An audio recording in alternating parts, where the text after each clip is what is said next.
Hello my dear students, very precious good morning to all of you. Once again welcome to my YouTube channel Dr. Sanjay Singh Biology Tutorials. In previous lectures I discussed detail about the factor affecting the rate of photosynthesis process. This is the last content of the photosynthesis chapters. Today now we are going to discuss the new chapters that is known as breathing and exchange of gases. The breathing and exchange of gases, actually these chapters they are mostly belonging to the human beings. ये हम human beings के बारे में यहाँ पर हम detail में बात करेंगे. What is the breathing and how the gases exchange takes place in our body. Everything I will discuss detail one by one. So first of all, today now we are going to discuss breathing. What is the breathing? Breathing is what? Breathing is the part of respiration.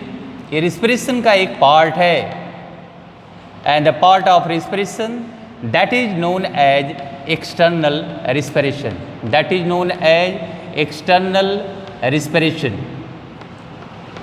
That is known as external respiration. तो यहाँ पर क्या होगा, breathing में क्या होगा, exchange of gases, exchange of O2 from environments and released or eliminate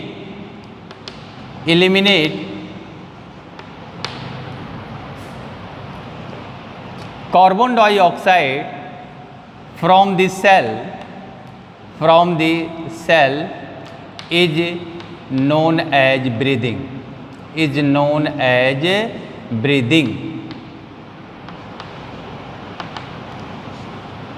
So what is the breathing? Breathing means exchange of O2 and CO2. तो क्या हो रहा है ब्रीदिंग में, आपने देखा कि here is the environment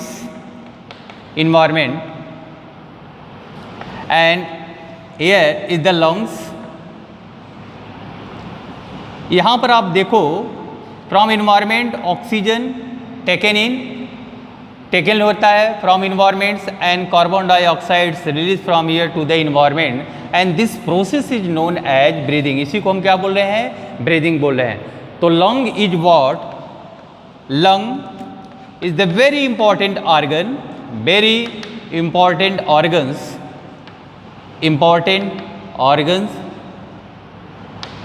of breathing process, very important organs of breathing process. बहुत important organs होता है, क्योंकि with the help of lung exchange of gases takes place. Lungs play a very important intake of oxygen from the environment as well as expelled of carbon dioxide from the lung. So whole the process is known as breathing.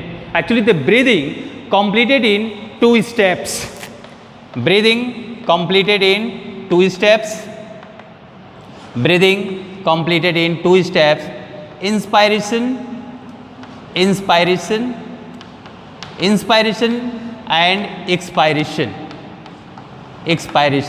Inspiration and expiration. Inspiration means oxygen taken from environments that is known as inspiration. और यहाँ पर क्या होगा, carbon dioxide release from the cell that is known as expiration. So breathing completed in major two steps. First of all inspiration takes place, after that expiration takes place. तो both the process show rhythmically ये show करता है in our body. So this process is known as breathing. Clear? तो what is the breathing? ये breathing actually the part of the respiration. अगर respiration की हम बात करते हैं तो respiration they are categorized into basically three parts. In case of animals, external respiration, internal respiration and cellular respiration. I have discussed detail about the cellular respiration in plants. Actually the cellular respiration in common in both animal as well as plants. तो वहाँ पर क्या होता था, oxidation of glucose molecules, therefore releases energy in the step wise manner and this energy used by the living things, वह use करता है. But here the breathing, ये पहला पार्ट है, this is the initial part of the respiration. Oxygen in होती है from the environments inside the lungs, from lungs enter into the blood, from blood to enter inside the cell where organic molecules और oxidise, therefore releases energy. तो ये बहुत ही important process है, बिना इसके आगे के स्टेप्स पॉसिबल्स नहीं है. तो breathing is the initial steps of respiration. Next content of this chapters, respiratory organ. Respiratory organs.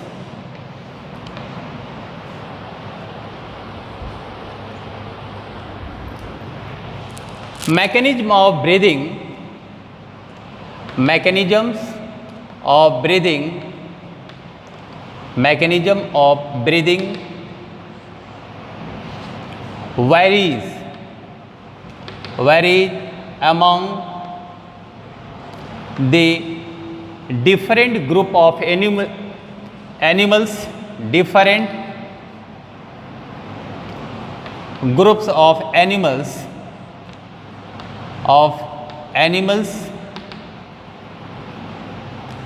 depends upon and level of organization, level of organization,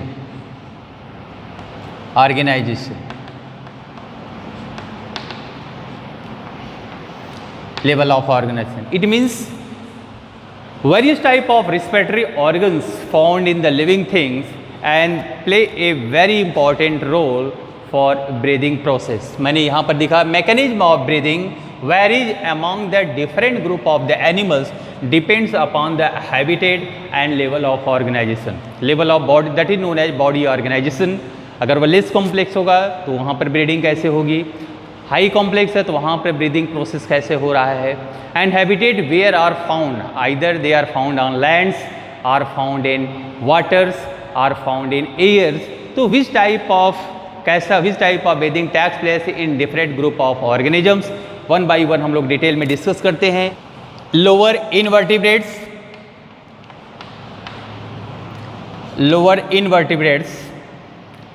like sponges, cnidarians and platyhelminthes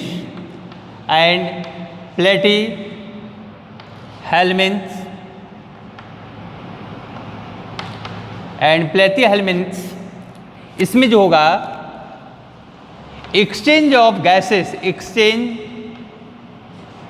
of O2 and CO2 by simple diffusion process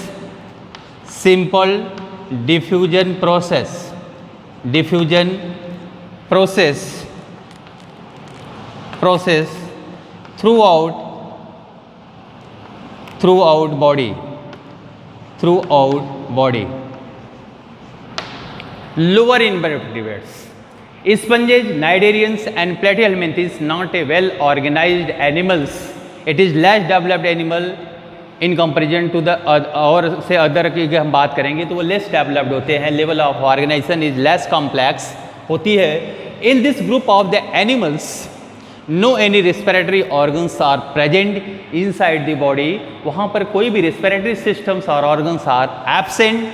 तो अब ये बात आती है कि जब respiratory organs are absent तो what is the and respiratory organs are absent, तो at this animal which part is responsible for exchange of gases. तो मैंने दिया exchange of gases of O2 and CO2 bye simple diffusion process through out body.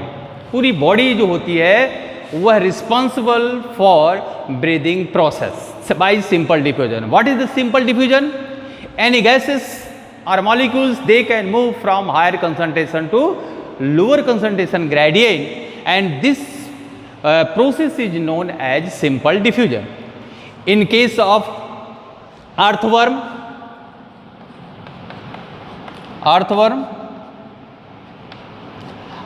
actually they are belonging to Annelida,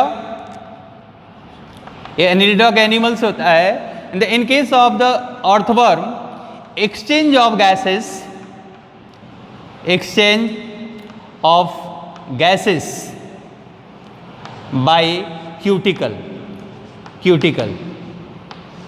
exchange of gases by cuticle, और इसी को आप कह सकते हो that is known as moist cuticle. Cuticle, this is the outer covering of the body. They are moist in natures. ये moist होती है, and with the help of moist cuticle, exchange of gases takes place, intake of oxygen molecule as well as expelled of carbon dioxides. In case of insect,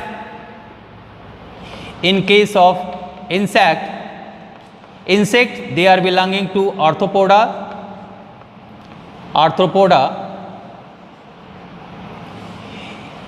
यहाँ exchange of gases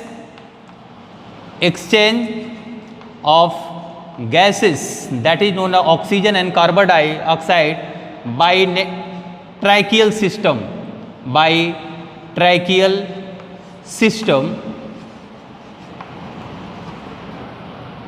that this is the networks of tubes. This is the pipe like structures. ये pipe like structure पाए जाते हैं. Tracheal system, अगर हम cockroach की बात करें और किसी भी इंसेक्ट की हम बात करते हैं, तो वह जो इंसेक्ट्स होते हैं, इंसेक्ट में आपने देखा exchange of gases bye tracheal system. This is the pipe like structure present inside the body, and the pores on the lateral sides, that is known as spiracles. With the help of spiracles, exchange of gases takes. Phylum Arthropoda is the largest phylum of the animal kingdom. तो आप देखोगे इसमें अलग अलग चीज़ों के बारे में हम बात करूँगा. एक्वेटिक जो होंगे आर्थ्रोपोड्स, अभी ये इंसेक्ट दे आर टेरेस्ट्रियल, यहाँ पर टेरेस्ट्रियल होता है. तो tracheal system play a very significant role to exchange of gases takes place. Next, in case of aquatic arthropods,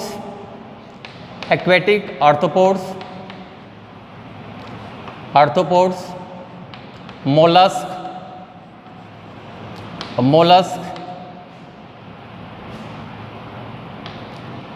and fishes,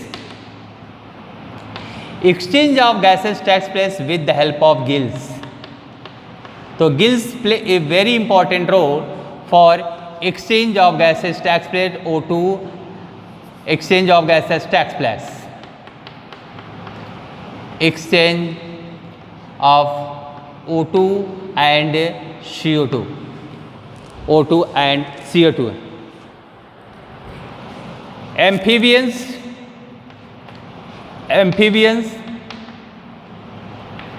reptiles,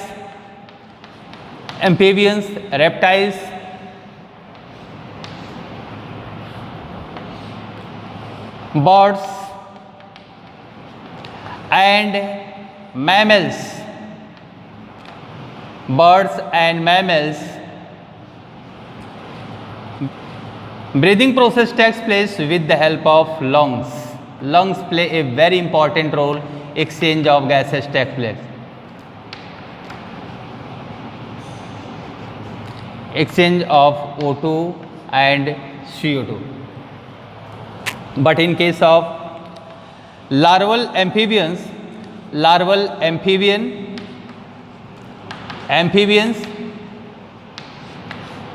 exchange of gases takes place by gills. एक gills से होगा, by O2 and CO2 का exchange होगा. In case of frog, they are belonging to amphibians. Exchange of gases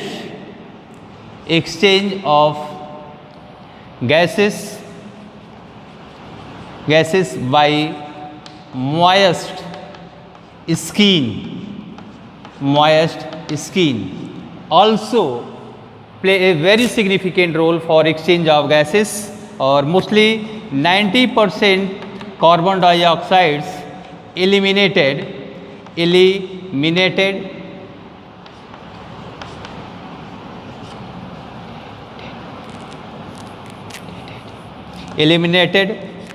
by skin. किसके through हो रहा है? Skin के थ्रू हो रहा है। तो आप देखोगे द सम, यहाँ पर कुछ मैंने एनिमल्स को बताया कि ग्रुप ऑफ एनिमल्स, तो रेस्पिरेटरी ऑर्गन्स और mechanism of breathings varies among the different group of the organisms depends upon the level of body organisation as well as habitat. आपने देखा कि the some living organisms respire or exchange of gases takes place through the general body surface, and the some organism respire or exchange of gases takes place with the help of organisms respires with the help of tracheal systems, and the some organisms exchange of gases takes place either with the help of skins or in larval form। आपने amphibian में आप देखा कि तीनों तरह से आपको हो रहा है, lungs, gills as well as skin. तो आपको अगर बात जब की जाती है तो इन केस ऑफ एम्फीबियंस में three type of respiratory organs are present, and all the ये जो रेस्पिरेटरी ऑर्गन्स होते हैं it is important role for exchange of gases takes place. तो here is the respiratory organs of different group of organisms are totally finite. Next,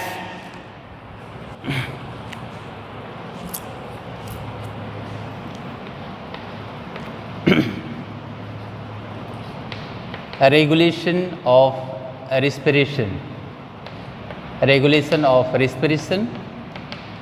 that is known as breathing,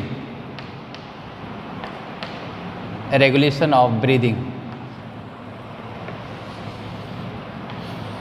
regulation of breathing. मैंने पहले भी बोला the breathing ये जो process होता है basically contains two type of process, expiration as well as inspiration. Actually the regulation of breathing जो होता है the centres they are present in the brain region, the two important centres present in the brain, they regulate the breathing process. तो आपको regulation of breathings की अगर हम बात करते हैं, medulla and pons varolii, this is the two important centre, ये important centre होता है for regulation of breathing,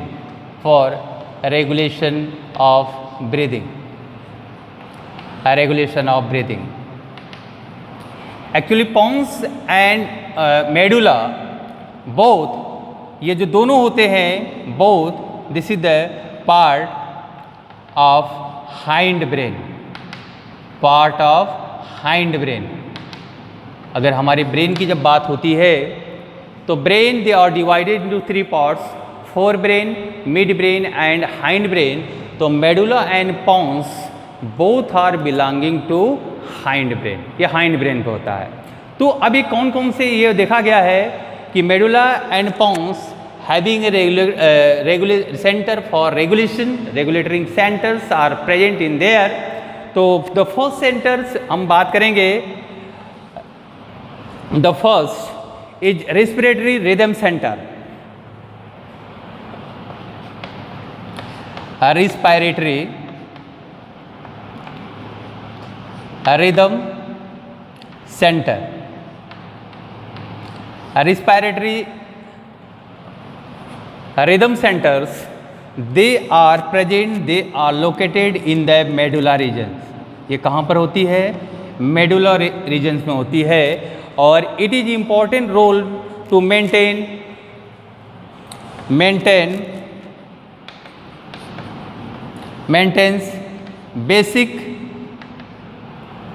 basic breathing rates को, ये rhythms of respiration, rhythm of respiration, rhythm of respiration. It contains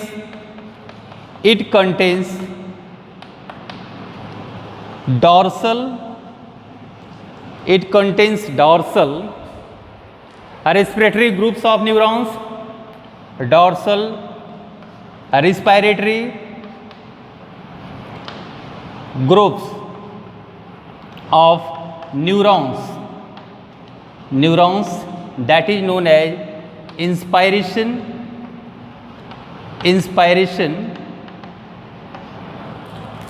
dorsal respiratory group of neurons, inspiration, and ventral respiratory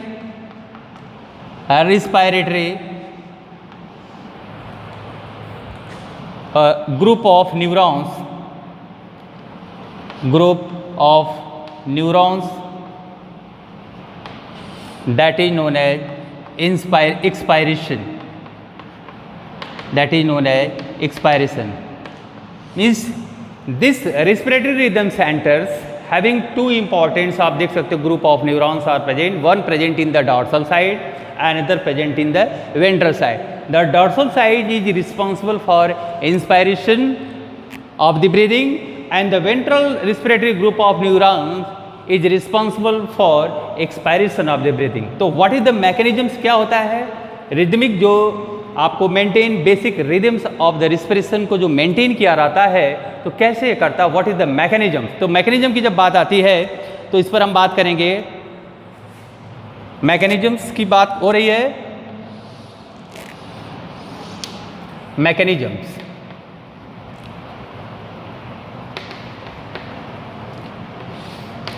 dorsal, here is the dorsals,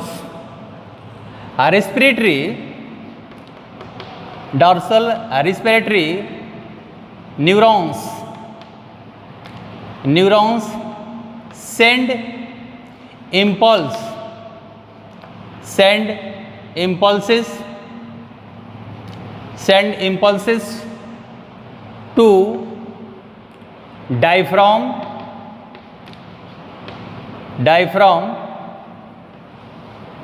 and ventral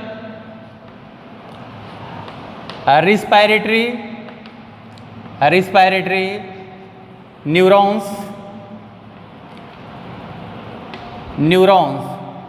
to intercostal muscles.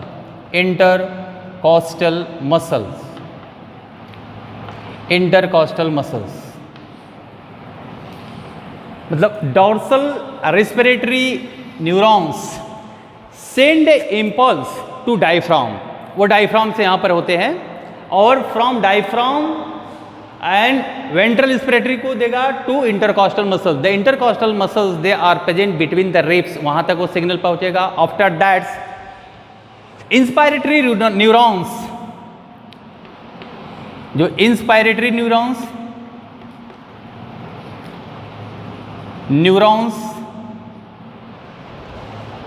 rhythmically discharge, rhythmically discharge impulses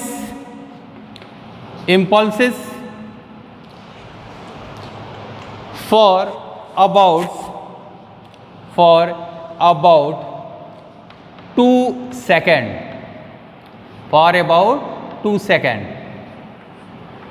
After that, this impulse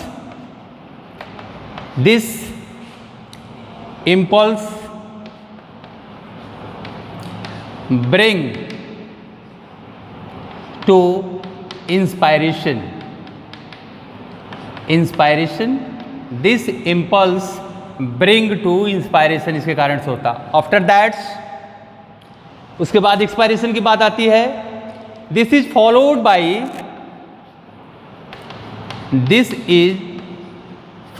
by followed by inactivity, followed by inactivity, lasting for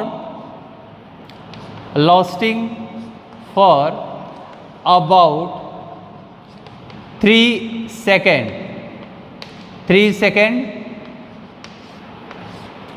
then start expiration.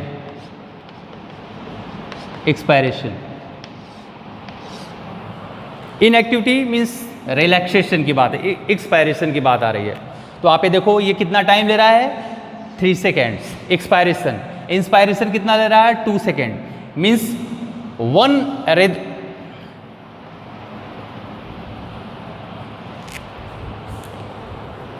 Breathe. अब ये बात आती है कि one breathe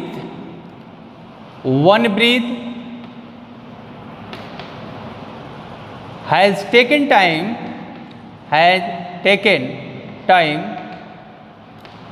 5 second. कितना ले रहा है, 5 सेकेंड।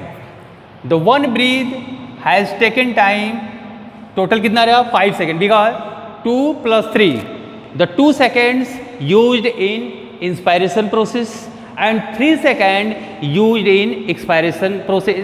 तो one inspiration and one expiration, it's included one breath. तो वन ब्रीथ में कितना टाइम लिया, one breath has taken 5 second. अगर आप देखा जाए तो इन टोटल अगर कैलकुलेशन किया जाए तो क्या होगा, रिस्पिरेटरी रेट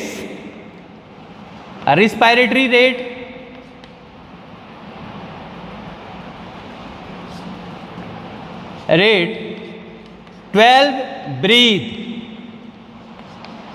पर मिनट्स, 12 ब्रीथ पर मिनट्स। मतलब 1 मिनट में हमारी 12 बार हम ब्रीदिंग करते हैं, क्योंकि आप 1 मिनट में 60 सेकेंड्स होता है and one breath taken 5 seconds, वो 5 सेकेंड्स ले रहा है। तो टोटल कितना हुआ, 12 ब्रीथ पर सेकेंड। मतलब 12 × 5 = 60 सेकेंड कंप्लीट हुआ।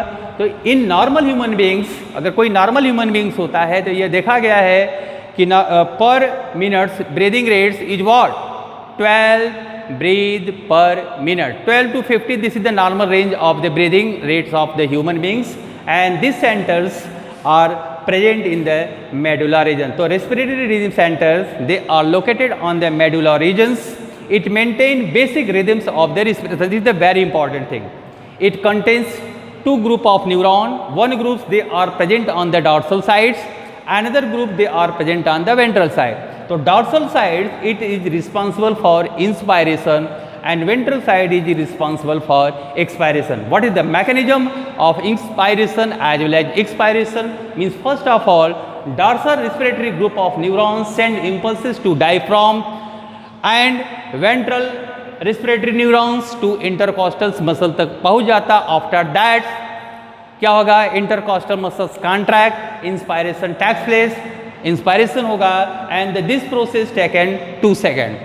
Therefore उसके बाद this is followed by inactivity, क्योंकि ये जो contract हुई then again relax हो जाएगी। inactivity lasting for about 3 seconds, उसको relaxation में 3 seconds का टाइम गया and this process is known as expiration. It means the one breath contains 5 seconds, so total 12 breath present in 1 minute. This is the normal range of breathing in per minute of human being, and these centers they are regulated in the medulla oblongata regions of the brain. This is the first, and the second,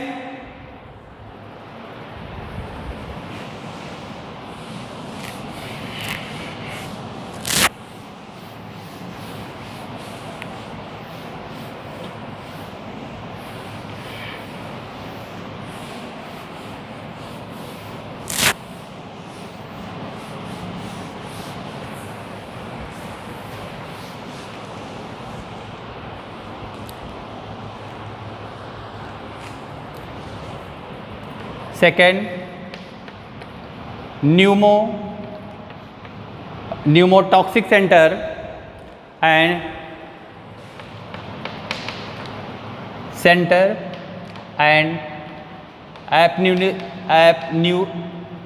apneustic center, pneumotoxic center and apneustic center, and both the centers they are present in pons varoli region. This is the part of the hind brains. ये hind brains को होता है. तो what is the role of both the centers in the pons region? Pneumotoxic center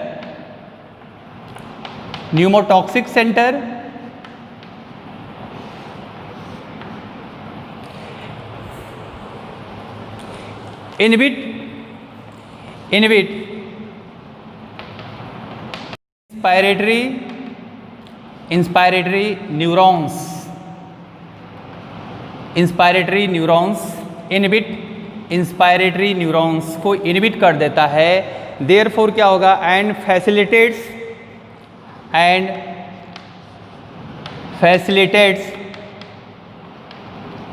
expiration, therefore increase the rate of breathing बढ़ जाती है. उसको रोकेगा तो ब्रीदिंग का रेट क्या होगा? बढ़ेगा. Increase breathing rates. apneustic centers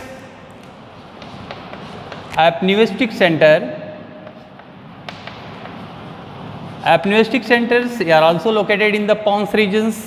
क्या होगा? स्टिमुलेट, उसका अपोजिट काम करता है. Stimulate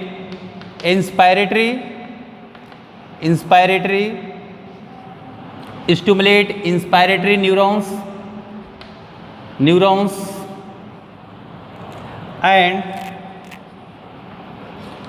and suppress and prolonged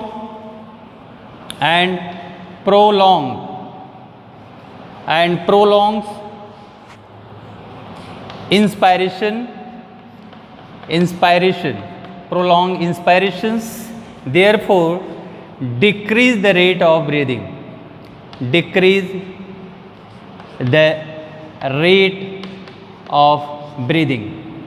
को ये कम कर रहा है. decrease the rate of breathing.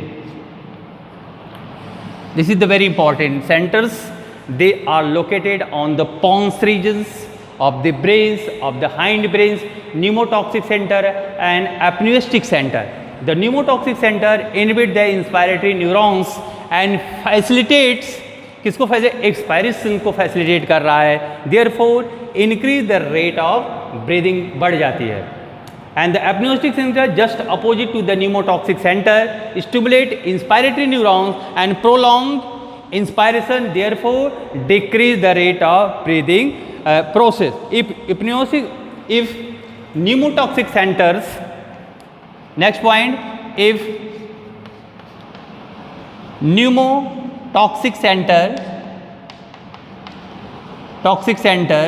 Active, अगर वो एक्टिव है क्या करेगा? Enter can override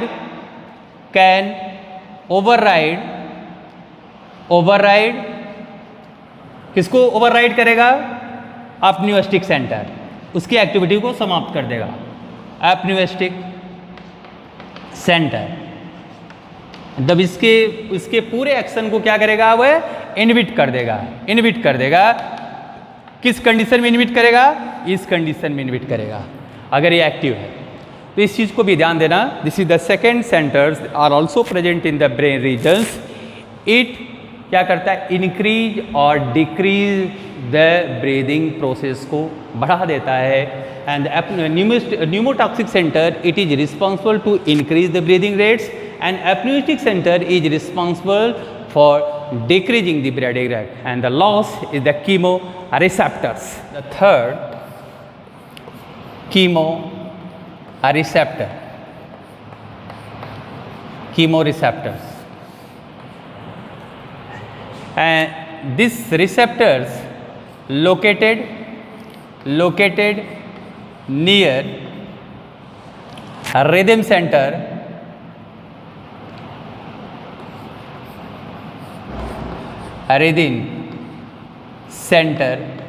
of medulla.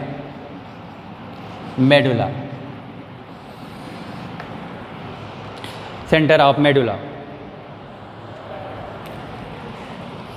These centers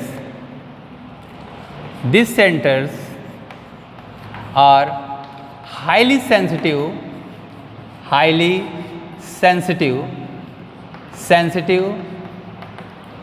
to carbon dioxides and H plus ions. If increases the concentration, if increases the concentration of CO2 and H plus ion in the blood, therefore क्या होगा, increase the rate of breathing, increase the rate of breathing. If the concentration of CO2 and H plus ion is less inside the blood, therefore decrease the rate of the breathing. Means ऐसा क्यों हुआ? क्योंकि हम ये जानते हैं कि carbon dioxide and H plus ions both are very dangerous for your body. Number 1, carbon dioxide की बात करें तो carbon dioxide is a type of noxious gas. If the concentration of carbon dioxide in our body, अगर body में वो ज़्यादा होती है, then bind with haemoglobin to form carbamino haemoglobin is a type of deoxygenated blood, पूरी body में हो जाती है, इसलिए उसको बाहर जाना जरूरी है फॉर ऑक्सीजनेशन के लिए.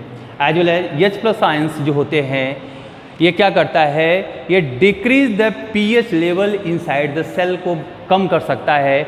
If any mediums H plus ion concentration is more, therefore decrease the pH value, over acidic medium हो जाएगा. और most of the enzymes are inactive और denature due to low pH. The both are very very dangerous for your body. इसीलिए कहा जाता है कि जैसे ही हमारे ब्लड में इनकी कंसंट्रेशंस बढ़ते हैं तो कीमो रिसेप्टर्स, ये chemical receptors, they are present, वहाँ पर प्रेजेंट होते हैं. It also regulate the breathing process को वह रेगुलेट करते हैं. तो here is the regulation of breathing और respirations having 3 important parts where breathings are easily regulated. तो here regulation of breathing is totally finished. तो this chapters and this topics are very very important for examination point of view as well as competition point of view. So thank you for watching this video. Have a nice day all of you.